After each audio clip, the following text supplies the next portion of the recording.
In Illinois, school resource officers can issue tickets and fines to students on school grounds. A new bill may stop that, banning any punishment that charges students for misbehaving. Supporters of the legislation argue students deserve a fair education without legal trouble. Critics worry it removes consequences of bad behavior. WIFR's Nathaniel Langley hears what those across the state think of this proposal. Vaping, littering, or making loud noises on school ground could land you with a fine in Illinois. Some attorneys say that creates the feeling of a police state in the classroom.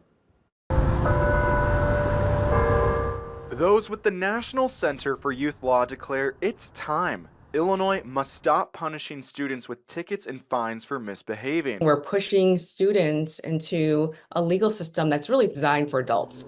Last fall, Angie Jimenez accused Rockford Public Schools of breaking the Civil Rights Act with its punishments through the years. She hopes a bill being considered in the Illinois legislature ends the practice once and for all. Having somebody care is going to make such a more positive difference than just labeling these kids. I just don't know how productive it is to fine students. Its potential effectiveness divides Rockford area lawmakers. And how effective is the punishment? If someone is caught vaping, for example, is a student getting a ticket going to help them? That makes no sense because schools are supposed to be places of learning, and that means learning that there are consequences. Jimenez believes education should set students up for success, not bring them down with fines as high as $750.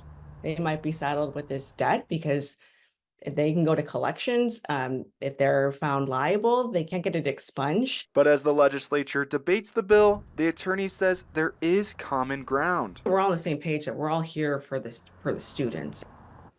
One part of the proposal Severson appreciated was data collection. If passed, the state would track how many students have been referred to law enforcement. Thank you, Nathaniel. The bill still allows school resource officers to make arrests if needed. The Youth Law Center adds its civil rights lawsuit against RPS was not picked up by the U.S. Department of Education.